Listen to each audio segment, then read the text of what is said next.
падар ва фарзандони ӯ. Дили хайрхоҳ тақдим мекунад. барнома барои аҳли оила.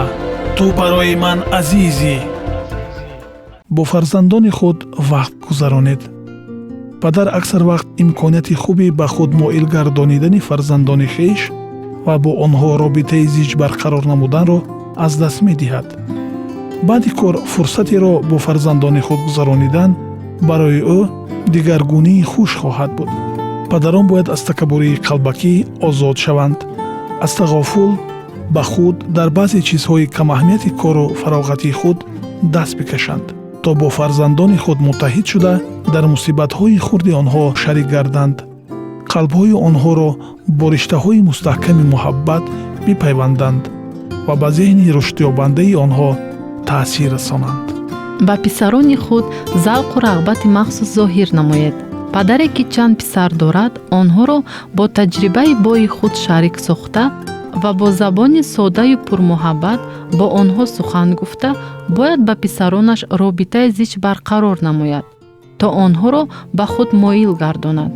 ӯ бояд дарк намояд ки новобаста аз вазифааш ҳаргиз набояд нисбати фарзандони худ беэътино бошад. падар ин фарзандонро ба дунё овардааст ва барои онҳо масъулият бар дӯш гирифтааст. ӯ ҳама кореро ки ба онҳо қодир аст бояд анҷом диҳад, то онҳоро аз таъсири нохуб ва гурӯҳҳои бад ҳифз намояд. ӯ писарони бесабру беқарори худро набояд пурра ба тарбия ва парастории модар вогузорад. фарзандонро ҳамчун аъзои манфиатовари ҷомеа тарбия кунед. падар ҳамчун сарвари оила бояд чӣ тавр тарбия кардани фарзандони худро бидонад, то онҳо аъзои манфиатовари ҷомеа гарданд ва вазифаҳои худро содиқона ба иҷро бирасонанд. ин вазифаи махсуси падар мебошад, ки аз ҳама дигар вазифаҳо муҳимтар аст.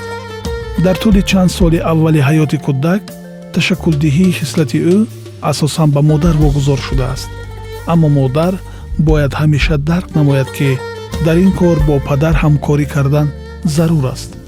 кори падар чӣ гунае ки набошад, вай он қадар муҳим нест, ки падар бепарвоии худро дар мавриди тарбия намудани фарзандони худ ва таълим додани онҳо сафед кунад.